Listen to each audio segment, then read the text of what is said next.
नमस्कार, मी Vinod Ingole. ॲग्रोवनच्या expert opinion या सिरीजमध्ये आपलं स्वागत आहे. आज आपण आलो आहोत नागपूरच्या महागुजरात सीड्स प्रायव्हेट लिमिटेड या कंपनीमध्ये.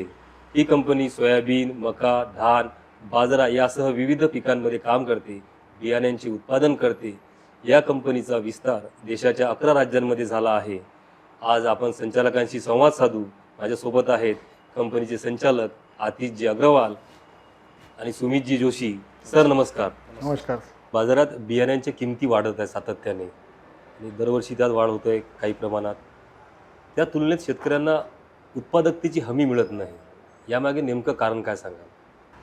सर, आपने एक बहुत अच्छा सवाल और बहुत अच्छा मुद्दा पूछा है कि कीमत बढ़ रही है और उत्पादन उस प्रपोर्शन में नहीं बढ़ रहा है. अब इसके फैक्टर बहुत सारे हैं. सबसे पहला मैं फैक्टर आप देखोगे, अगर पिछले 25-30 साल में खेती में एक बहुत बड़ा परिवर्तन आया है. उसमें एक जलवायु का एक फैक्टर हम बोल सकते हैं. ग्लोबल वार्मिंग एक बहुत बड़ा इशू है. किसानों के तरफ से जो फर्टिलाइज़र का यूज़ हो रहा है उसमें बहुत ज़्यादा वृद्धि हुई है. उसके वजह से ज़मीनों की कुछ पौध खराब हुई है. और बाकी भी अब आप अगर कॉस्ट वाइज देखोगे तो जो बियाने की कॉस्ट होती है पूरे खेती में, उसका शेयर होता है 2 से 4%. और उसके अलावा जो बाकी एड ऑन चीज़ें होती है, पेस्टिसाइड, फर्टिलाइज़र, उसकी मशागत, लेबर कॉस्ट, इसका शेयर उसमें होता है 80% टोटल कॉस्ट में. तो फैक्टर सभी चीज़ के बड़े हैं, सिर्फ बियाने की कॉस्ट नहीं बढ़ी है. बियाने की कॉस्ट क्यों बढ़ी? आज आपके कमर्शियल रेट बढ़ गए. आप देखो MSP हर क्रॉप का बढ़ गया है. बियाने की कॉस्ट कभी भी जो आपके बाज़ार में कीमत रहती है कोई भी धान्य की, उसके एक प्रीमियम होता है 20 से 40% का, जिसमें कंपनी खरीदती है. उसके ऊपर कंपनी अपना प्रोसेसिंग करती है. अब कंपनियों की लेबर कॉस्ट बढ़ी है. आज आप पैकेजिंग देख रहे हो, पूरा पेट्रोलियम प्रोडक्ट यूज़ होता है पैकेजिंग में. अब आप देख रहे हो ईरान के साथ जो वॉर हुआ उसमें कॉस्ट की बहुत वृद्धि हो गई है. पेट्रोलियम से रिलेटेड प्रोडक्ट की 20 से 30% वहाँ बढ़ गई. ट्रांसपोर्टेशन कॉस्ट बढ़ गया. ये सब चीज़ें ऐड होकर उस बियाणे की कॉस्ट में ऐड होता है. तुमच्या पगडावर जी हे दिलं असते जर्मिनेशन, ते त्यांना प्रत्यक्षात मिळत नाही. तर कंपन्यांचं क्वालिटी कंट्रोल कसं होतं? नहीं, देखिए, जितनी कंपनियां, अब मैं महाराष्ट्र के संदर्भ में बात करूं तो जितनी कंपनियां काम कर रही है वो सीड एक्ट के अंतर्गत काम कर रही है. महाराष्ट्र शासन का सीड कंपनियों को लाइसेंस देने की प्रक्रिया से लेकर उस पर जो मॉनिटरिंग है बहुत स्ट्रिक्ट है. अच्छा. मैं मैक्सिमम कंपनियों को, सभी कंपनियों की ओर से आपको आश्वस्त करना चाहूँगा, कोई कंपनी ऐसा गलत काम नहीं करती है कि पैकेट पे जर्मिनेशन जितना है उससे कम का वो बीज पैक किए. अब जर्मिनेशन की समस्या आने के कई कारण हो सकते हैं. एक तो देखिए, मटेरियल डिस्पैच होना चालू हो जाता है अप्रैल मई में, दुकानदार क्या पड़ा रहता है. फिर उसके बाद कई फार्मर उसे 1 महीना पहले, बुआई के 1 महीना पहले, जो कि सही भी है क्योंकि एकदम बुआई के समय खरीद नहीं सकते, बुआई के 1 महीना पहले अपने घर ले जाके रखते हैं. अब कई बार क्या होता है, फार्मर जिस परिस्थिति में उस मटेरियल को रख रहे हैं वो गोडाउन सही है क्या, कहीं उसमें पानी का लीकेज तो नहीं है. उन्होंने फर्टिलाइज़र के अगर बाजू में उस चीज़ को रख दिया तो फर्टिलाइज़र की गर्माहट और उसका जो पानी निकलता है उससे उसकी जर्मिनेशन की क्वालिटी ख़राब हो जाती है. तो फार्मर को चाहिए कि ये सब चीज़ें वो अपने यहाँ पे चेक करे. दूसरा, फार्मर के पास एक हमेशा एक ऑप्शन रहता है कि 100 दाने कोई भी सीड, अगर वो धान का है, सोयाबीन का है, मूंग का है, उड़द का है, तो 100 दाने उसको अपने घर में छाँव वाली जगह पे पेड़ के नीचे लगा के ज़मीन में टेस्ट कर लेवे. उसके बाद समय होता है जब उसने ख़रीदा है तब से लेकर बुआई के बीच में काफ़ी समय उसको मिलता है, तो उसमें वो टेस्ट कर ले. अगर उसमें कंप्लेंट उसको दिखती है कि कुछ इसमें जर्मिनेशन का इशू है, दुकानदार से वो बात कर सकता है.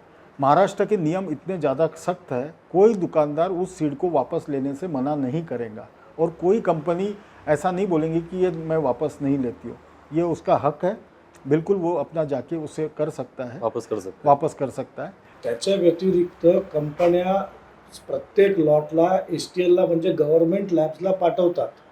तिथनंही ते आम्ही सर्टिफाय करून घेतो की आमच्या बियाण्यांचं जर्मिनेशन किती % येतं आहे, लॉट पास झाले आहेत, फेल झाले आहेत. तिथनंही आम्हाला आम्ही सगळं म्हणजे करून मगच मार्केटमध्ये आम्ही हे सगळं माल टाकत असतो. और दूसरा क्या हुआ है, पिछले 10 सालों में रिसर्च सीड्स का चलन काफ़ी बढ़ा है. अब जितने रिसर्च सीड होते हैं वो ट्रूथफुली होते हैं, वो सर्टिफाइड नहीं होते. जो नोटिफाइड सीड रहते हैं वही सर्टिफाइड रहते हैं. और फार्मर, रिसर्च सीड ने फार्मर की आउटपुट बढ़ाने में काफ़ी मदद की है. आज 15-20 सालों में कंपनियों ने रिसर्च किया, ICAR ने रिसर्च किए और गवर्नमेंट की कंपनियों ने रिसर्च किए, प्राइवेट कंपनियों ने रिसर्च किए। रिसर्च फार्मर क्यों लगा रहा है? उसको डेफिनेटली नोटिफाइड से कुछ ना कुछ यील्ड ज़्यादा मिला है करके ही वो लगा रहा है। तो रिसर्च तो हमेशा ट्रूथफुल ही रहेंगे। आपको ये देखना है कि आप जिस कंपनी का माल ले रहे हो क्या वो उसको लाइसेंस है कि नहीं, वो उसको परमिशन है कि नहीं, उसका वो कंपनी कितनी जूनी है, उसकी हिस्ट्री कैसी है और उसके बाकी प्रोडक्ट कैसे है, ये देख के ही फार्मर अपना डिसिजन लेवे। एकाच कंपनीचं बियाणं, खत आणि सोबतच त्यांचंच फवारणी यंत्र आणि त्यांचीच औषधं, तर याचा काय मार्केटवर परिणाम होईल असं तुम्हाला वाटतं? एक अंग्रेजी में एक बहुत अच्छी कहावत है, jack of everything expert of nothing. मैं इसको बड़ी ये सूट होती है। कोई भी कंपनी किसी एक चीज़ में स्पेशलाइजेशन करती है, और अगर वो बीज की कंपनी है तो उसने बीज में ही स्पेशलाइजेशन करना चाहिए, बराबर। बीज में ही अपनी पूरे रिसोर्सेज लगाना चाहिए। अगर वो पेस्टिसाइड की कंपनी है तो उसने पेस्टिसाइड में ही अपने रिसोर्सेज लगाना चाहिए। अब ये जो आप मॉडल बोल रहे हैं ये सब मल्टीनेशनल्स के मॉडल हैं। उनको लगता है कि हम लोग पेस्टिसाइड भी बेच ले हुए, हम लोग सीड भी बेच ले हुए, हम लोग माइक्रोन्यूट्रिएंट भी बेच ले हुए, हम लोग फर्टिलाइज़र भी बेच ले हुए। अब इसमें गवर्नमेंट के, इससे आपकी बात सही है, कुछ कंपनियां ऐसा करने की कोशिश कर रही है और उनके पास एक बहुत बड़ा कैपिटल है, जिस वजह से वो लोग हेवी एडवर्टाइजमेंट और हेवी, अगर उनका कोई प्रोडक्ट चल रहा है तो डीलर को कंपल्शन कर देना कि आप ये लोगे, हमारा दूसरा प्रोडक्ट लोगे तो हम आपको लिंकिंग टाइप कर देंगे। इस तरह की प्रैक्टिसेस वो लोग अडॉप्ट कर रहे हैं।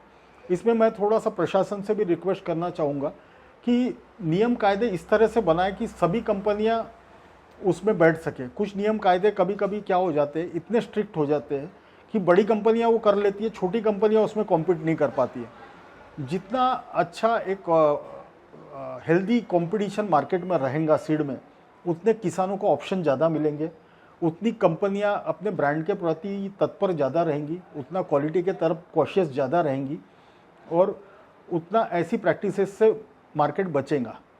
किसान भाइयों से मैं बोलूँगा कि ऐसा कुछ ज़रूरी नहीं है कि आपको सीड भी उसी कंपनी का लेना है, पेस्टिसाइड भी उसी कंपनी का लेना है, और ऐसा कोई आपको फोर्स करता है तो उसकी डिपार्टमेंट में शिकायत करें, क्योंकि रूल इतने अच्छे बने हुए, इतने स्ट्रांग बने हुए हैं कि कोई किसी को ज़बरदस्ती नहीं कर सकता।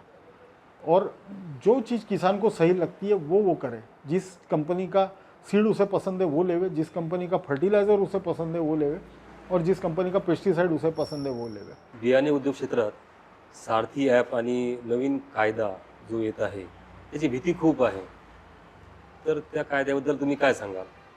नहीं, आपने सही बोला, इस कायदे का डर भी है, और कुछ पूरी तरह से मैं कायदे को ये नहीं बोल रहा हूँ। साथ ही ऐप एक गवर्नमेंट की, सेंट्रल गवर्नमेंट की एक अच्छी शुरुआत है, और उसमें हम लोगों ने जब उनसे एक इंटरेक्शन हुआ, उसमें सजेशन दिए, हमारे सजेशन को उन्होंने सुना भी, कुछ चीज़ें अच्छी भी की गई। अब नए बियाने कायदे में जो सबसे गलत बात जो आ रही है वो उसके पनिशमेंट को लेकर है।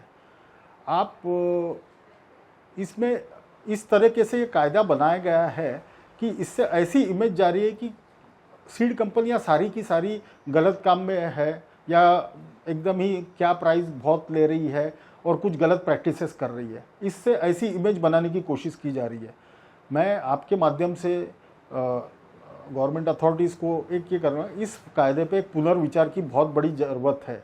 अब बात बात पे इसमें एफआईआर, पुलिस, ये सब चीज़ों का आप इन्वॉल्वमेंट कर दोगे तो अच्छी, इस बिज़नेस में नई पीढ़ी को आने की एक जो मोटिवेशन है वो ख़त्म हो जाएगा, और सारा का सारा कारोबार एक मल्टीनेशनल्स के हाथ में चले जाएगा।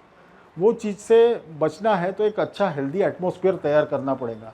हम लोगों को जो सीड कंपनियों की दुविधा है वो समझनी पड़ेगी। जैसे आपने शुरुआत में क्वेश्चन उठाया था कि जर्मिनेशन जो पैकेट पे लिखा रहता है कभी कभी उतना नहीं मिलता है, तो मैंने उसको बताया कि उसके कई कारण हो सकते हैं।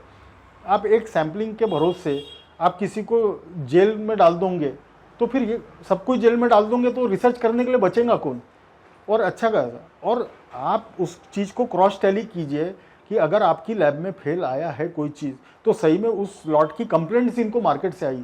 ऐसे हजारों एग्जाम्पल है कि गवर्नमेंट की लैब में कोई नमूना फेल आया लेकिन किसानों की तरफ से कोई कंप्लेंट नहीं है। किसान बोलते हैं हमारे यहाँ बहुत अच्छा होगा। अच्छा, क्योंकि जर्मिनेशन मेथड एक हमेशा कंट्रोवर्शियल मेथड रही है 50 सालों से। खूप सारे फॅक्टर त्याच्यावर काम खूप करतात. सारे फॅक्टर काम करता है। तो आप चलो जो चीज़ एक 500 रुपये फाइन हुआ करता था, जिस चीज़ का नए कायदे में उस चीज़ का 2.5 लाख रुपए फाइन है। अब 2.5 लाख के अगर 10 बार फाइन हो गए तो 25 लाख अगर कोई छोटी कंपनी भर दी तो वो तो वैसे ही बैंकरप्ट हो जाएंगी, और उसके बाद आप बोलते कि हम इसको जेल में भी डाल देंगे। तो ऐसा कौन सा गुनाह कर रहे हैं? मुझे बताइए, सीड कितना भी सेंसिटिव व्यवसाय रहा तो फार्मा से ज़्यादा तो सेंसिटिव नहीं हो सकता ना। बराबर। फार्मा जो चीज़ हम खाते हैं, जो चीज़ डायरेक्टली एक असर करती है, या फूड से ज़्यादा तो सेंसिटिव नहीं हो सकता कि मैं एक बोनमीटा लाता हूँ या कोई हेल्थ ड्रिंक लाता हूँ, उससे ज़्यादा तो उसमें भी इतने स्ट्रिक्ट कायदे नाही आहे। तो फिर क्यों इतना आप डर का माहौल बना रहे हैं? हा जर प्रकार वाढत गेला तर त्यामुळं मग काय कंपन्यांना विचार करावे लागतील, म्हणजे आम्ही कंपन्या चालू ठेवायच्या की बंद करायच्या. बरोबर. मग आम्ही म्हणजे आमच्यासारख्या कंपन्या किंवा दुसऱ्या कंपन्या मग फार्मर्स लोकांना माल पुरवणार कशा? बरोबर. हा एक मुद्दा हळूहळू निर्माण होईल पुढं या कायद्यांमुळे. आप इसी साल का एग्जाम्पल ले लीजिए, अगर प्राइवेट कंपनी सोयाबीन सीड नहीं सप्लाई करती है इस सीज़न में तो आपके 75% खेती नहीं हो पाएंगी। 75%। किसानों के पास बियाना नहीं है, गवर्नमेंट कंपनियों की सप्लाई करने की एक लिमिट है।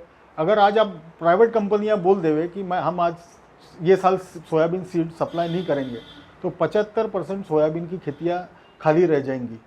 तो मैं गवर्नमेंट अथॉरिटी से यह अनुरोध करना चाहूँगा, हम भी किसान के भले के लिए ही काम कर रहे हैं। हमारा प्रॉफिट मेकिंग तो देखो, हर कोई कंपनी प्रॉफिट के लिए काम करती है, लेकिन वो पार्ट दूसरा है। जब ये हमने कोई भी कंपनी ने सीड बिजनेस चुना तो क्यों चुना? कि हमारे अंदर कुछ आग आई होंगी कि भाई हम लोग किसानों के लिए कुछ करें, किसानों के लिए कुछ अच्छा करें। और आप इस तरह डीमोरलाइज मत कीजिए ऐसे कायदे बना के। कायदे होना बहुत ज़रूरी है, नहीं तो रेगुलेशन होना, लेकिन उसकी एक लिमिट होनी चाहिए। ये फाइन, इस तरह के फाइन इसका सोल्यूशन नहीं है। आप अपना चेकिंग बढ़ाइए, आप किसानों को गाइडेंस दीजिए उस चीज़ की। दूसरा मैं गवर्नमेंट से निवेदन करना चाहूँगा कि किसानों के तरफ जो काम हो रहा है उसमें कमी है। आप कंपनियों के पीछे लगे हो। आज आप देखो MSP आप बढ़ाते जा रहे हो, लेकिन कितना टक्का गवर्नमेंट उसमें खरीदती है? आज आपने सोयाबीन की MSP बढ़ा दी, लेकिन आप किसानों से पूछिए कि कितने किसानों का MSP में माल बिका। आप उनकी परचेसिंग के लिए वातावरण तैयार कीजिए, उनके लिए मंडियाँ तैयार कीजिए, इरिगेशन की फैसिलिटी तैयार कीजिए। आप 24 घंटे आप पावर मिल पाता है क्या? जब किसानों को सबसे ज़्यादा ज़रूरत होती है पावर की, तब लोड शेडिंग रहती है। आप सिंचाई की व्यवस्था कीजिए, उसमें आप ज़्यादा ध्यान दीजिए। कंपनियों की तरफ तो रेगुलेशन सही और हम उसका पालन कर रहे हैं, और एक सीधा हिसाब है, जो कंपनियां अच्छा काम करेंगी उनका आगे माल बिकेगा, नहीं करेंगी तो नहीं बिकेगा। और उसके अलावा भी कोई किसान गवर्नमेंट के पास कंप्लेंट लेके जाता है तो उसके लिए प्रोसीजर बनाई गई है, उसमें कंपनियों को पनिशमेंट दी जाती है, उनको किसानों को मुआवजा दिया जाता है। ये सब चीज़ें तो है मार्केट में। सार्वजनिक क्षेत्रातील कृषी विद्यापीठं आणि बियाणे कंपन्या यांच्यातील संबंध आता बदलले आहेत की तसेच आहेत जुन्यासारखेच? म्हणजे नाही, संबंध सध्या चांगले होऊन राहिलेले आहेत, कारण कृषी विद्यापीठांसोबत कंपन्या जोडून नवनवीन रिसर्च मार्केटमध्ये आणून राहिलेल्या आहेत. त्यांच्यासोबत PPP मॉडेलमध्ये टायअप्स करून कंपन्या भरपूरसे रिसर्च त्यांच्यासोबत आणता येत आहेत. त्यातला एक भाग फक्त एवढा आहे की त्यांच्या ज्या रॉयल्ट्या असतात त्या रॉयल्ट्या त्यांनी थोड्या रिजनेबल घेतल्या पाहिजे, जेणेकरून मार्केटमध्ये अजून रिसर्च आपल्याला आणता येतील. पहले 50,000 रुपये इनका एक ट्रायल, हम लोग कोई नया रिसर्च लाते हैं तो 3 यूनिवर्सिटी में उसको ट्रायल देना होता है। पहले उसकी फीस थी 50,000 रुपये, अब सीधा बढ़ा के उसको कर दिया 1.5 लाख रुपये। तो इस तरह के इंक्रीज़ क्या होता है, छोटी कंपनियां डिस्करेज हो जाती है रिसर्च करने के लिए। अभी एक था कि पहले ब्रीडर सीड यूनिवर्सिटी अपनी ब्रीडर सीड की कॉस्ट लेके दे देती थी। अब उन्होंने एक नया कानून लाया कि 50,000 रुपये आपको पर वेराइटी आपको जमा करना है और उसके बाद ब्रीडर सीड की कॉस्ट देना है। तो 50,000 रुपये पर वेराइटी। अब मेरे जैसी अगर कंपनी 20-25 ब्रीडर सीड लेती है तो 50-10 लाख रुपए तो मुझे यही देना पड़ रहा, और उसके बाद उस सीड की कॉस्ट देना पड़ रहा। तो अब मैं क्या कर रहा हूँ, जितनी काम की चीज़ें बस उतना ही ले रहा हूँ, बाकी मैं रिसर्च के माध्यम के लिए जितने ब्रीडर सीड लेता था वो मैंने बंद कर दिया। तो अब उस वजह से ऐसी कई कंपनियों ने बंद कर दिया, तो इस वजह से रिसर्च की दिशा में थोड़ा सा एक ब्रेक लगा है। अच्छा।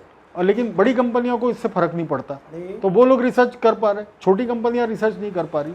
तो यूनिवर्सिटी से निवेदन है कि ये जो 50,000 का एक उन्होंने लाया है, इसे वो उस पर पुनर्विचार करें। ब्रीडर सीड में थोड़ा कॉस्ट बढ़ा सकते हैं, पर 50,000 पर वेराइटी, जिसका मुझे मालूम भी नहीं है कि मैं आगे रिसर्च क्या होता है। 100 बार फेल होते तब आप एक नई चीज़ बनाते हो, तो मुझे फेल होने के लिए मोटिवेशन चाहिए कि बार बार फेल होने के बाद भी मैं नया काम अच्छा कर सकूं, इसके लिए मोटिवेशन। आप हर बार 50,000 रुपये मेरे से लोगे तो मैं कितने बार करूंगा। ये बात सही. मल्टी लोकेशनल ट्रायल डाटा जो युनिव्हर्सिटीजमध्ये आम्ही देतो त्यांचा जो रेट आहे तो कमीत कमी गव्हर्नमेंटने कमी केला पाहिजे, जेणेकरून जास्तीत जास्त रिसर्च आम्ही परमिशनमध्ये आणता येईल आपल्याला. बरोबर. तो एक मुद्दा गव्हर्नमेंटकडे आम्हाला आवर्जून मांडायचा आहे. नजीकच्या काळात कमी कालावधीचं वाण विकसित करण्यावर कंपन्यांनी भर दिला आहे, तर त्यामुळे जी पोषण मूल्य जी आहेत त्या वाणामधली किंवा चाऱ्याची उपयुक्तता कमी होते का, असं प्रश्न नाही, आहे. तशातला काहीच भाग नाही. आजकाल कसं झालंय, क्लायमेटिक कंडिशन्स ज्या बदलून राहिल्या, तुम्ही आता ऐकत असाल, पेपरामध्ये वाचत असाल किंवा टी व्हीमध्ये पाहत असाल की सुपर अल निनो ॲक्टिव्ह झाला. ओके. यामुळं यावर्षी पावसाची कमतरता निर्माण होणार आहे असं सुरुवातीपासूनच बाकी धरून चालले आहे आणि आपल्या हवामान खातं सुद्धा सांगून राहिलं आहे. त्या अनुषंगाने आमच्यासारख्या कंपन्या शॉर्ट ड्युरेशन वाण, आता ही काळाची गरज झालेली आहे त्यामुळे आम्ही आणतोय. कारण कसं आहे, पाऊस कमी पडणार आहे. कमी पाऊस पडला की आता उत्पादन त्यांना कसं घ्यायचं, तर शॉर्ट ड्युरेशन व्हेरायटी जर आम्ही तयार केल्या तर फार्मर लोकांना किंवा कास्तकार लोकांना तशा व्हेरायटी लावता येतील आणि त्यांना उत्पादन काढता येईल. दुसरा भाग, शॉर्ट ड्युरेशन व्हेरायट्या कंपन्या का बरं काढतात, 3 किंवा 4 क्रॉप्स त्या एका वर्षात ते लोक घेऊ शकतात. अच्छा. त्या जर मी असं समजा की एक 100 दिवसाची व्हेरायटी आता लावली आणि 100 दिवसानंतर माझं शेत खाली झालं, तर मी दुसरी भाजीपाला टाकून घेईल किंवा चना लावून घेईल किंवा गहू लावून घेईल. आता अशा प्रकारे ते लोक अजून क्रॉप्स घेऊ शकतात. त्यामुळे क्रॉप्स शॉर्ट ड्युरेशन व्हेरायटी प्रचलित होऊन राहिल्या आहेत. दुसरं, शॉर्ट ड्युरेशन व्हेरायटीमध्ये असा काही कमतरता राहत नाही किंवा असे न्यूट्रिशनल व्हॅल्यू त्याच्या कमी आहे, अशातला काहीच भाग नाही. अच्छा, ती भीती होतीये की नाही, अशातला काहीच भाग नाही आहे. उलट्या कंपन्या रिसर्च, नवीन नवीन जे रिसर्च करून राहिलेल्या आहेत, तर त्या शॉर्ट ड्युरेशन व्हेरायटी चांगलं उत्पादन कशा देऊ शकतील त्या लक्षात घेऊनच नवीन नवीन रिसर्च आमच्यासारख्या कंपन्या करून राहिल्या. याला जुळून माझा एक प्रश्न आहे की नजीकच्या काळात तुम्ही सांगितलं की रस्ते आहेत किंवा इतर कामासाठी जमीन अधिग्रहण होते हो. आणि शेती कमी झाली आहे, तर अशा छोट्या म्हणजे मार्जिनल शेतकऱ्यांसाठी कंपन्यांचं काही कमी किमतीत बियाणं देण्याचं काही धोरण आहे का? आहे. त्याच्यात कसं आहे, निरनिराळ्या रिसर्च आमचे जे चालू असतात त्यामध्ये जसं हायब्रिड हा एक भाग आहे किंवा रिसर्च हा एक भाग आहे. रिसर्च व्हेरायट्यांमध्ये जास्तीत जास्त उत्पादन कसं येऊ शकेल फार्मर्स लोकांना, कारण आता त्यांची एकरेज कमी झाला, त्यांच्याकडे शेत्या कमी आहेत. बरोबर. तर त्या शेतीमध्ये त्यांना जास्त उत्पादन कसं घेता येईल हे लक्षात घेता आम्ही नवनवीन व्हेरायट्या मार्केटमध्ये आणून राहिलेल्या. जसं आता आमच्याकडे एक धानाची व्हेरायटी आहे सौरभ म्हणून. सौरभ ही व्हेरायटी कमी पाण्यामध्ये किंवा कमी एकरेजवाल्या लोकांना सुद्धा, भले ती व्हेरायटी 135 दिवसाची असेल पण पाऊस कमी पडला तरी त्यांना ते उत्पादन जास्त होईल. असं आम्ही वारंवार त्यांना फायदा कसा होईल नवीन व्हेरायट्या मार्केटमध्ये आणून ते लक्षात घेता आम्ही आमचं प्रोडक्शन चालू ठेवतो. पण शेवटी रेटचा मुद्दा येतो की रेट समजा केले- शेतकरी लहान शेतकरी आहे, मार्जिनल आहे, तर त्याच्या बाबतीत काही म्हणजे त्याला काही रेटमध्ये सवलत द्यायची असं काही धोरण कंपन्यांचं होऊ शकते का पुढे भविष्यात? शेती इसमें- कमी होत आहे. इसमें मैं एक बोलना चाहूँगा, किसानों की एक आदत होती है थोड़ा सा भीड़ के पीछे जाने की, तो उस वजह से क्या होता है, कोई पर्टिकुलर एक आध कंपनी का, जैसे बड़ी कंपनी मल्टीनेशनल, उसका कोई सीड बहुत पॉपुलर हो जाता है, क्योंकि मेरे गांव का सबसे बड़ा किसान वो वैरायटी लगा रहा है इसलिए मैं भी वो लगाऊंगा। ऐसे करके एक आर्टिफिशियल डिमांड तैयार हो जाती है और वो कंपनी क्या करती है, अपने सीड का रेट बढ़ाती है। किसान को ये समझना चाहिए जो चीज़ 50 एकड़ वाले के लिए सूटेबल है वो शायद 5 एकड़ वाले के लिए उतनी सूटेबल नहीं है। 50 एकड़ वाले के पास संसाधन बहुत सारे होंगे, उसके पास ट्रैक्टर होगा, उसके पास कुएं में कुआं होगा, बोरवेल होगा, उसकी सिंचाई की व्यवस्था होगी, ऑटोमेशन होगा, तो वो उस चीज़ पे खर्चा कर सकता है, उसका ईल्ड निकाल सकता है। मुझे मेरे खेत के हिसाब से क्या सही है वो वैरायटी देखना चाहिए। ऐसा करके अगर वो अपनी देसी कंपनियां जो है, अपनी छोटी कंपनियां हैं, इनके भी अच्छे बीजों को अगर वो अपने ध्यान में रखे तो एक कंपनी के तरफ दबदबा नहीं बढ़ेगा। तर आज आपल्यासोबत होते महागुजरात सीड्स प्रायव्हेट लिमिटेड कंपनीचे संचालक आतिश अग्रवालजी आणि सुमित जोशीजी यांनी आपल्यासमोर आज बियाणे उद्योग क्षेत्रातील नेमक्या अडचणींचा उहापोह केला शेतकऱ्यांच्या आरोपांचे समाधानी त्यांनी केले. याविषयी आपल्याला काय वाटते हे कमेंट बॉक्समध्ये नक्की कळवा. सर नमस्कार. नमस्कार, धन्यवाद.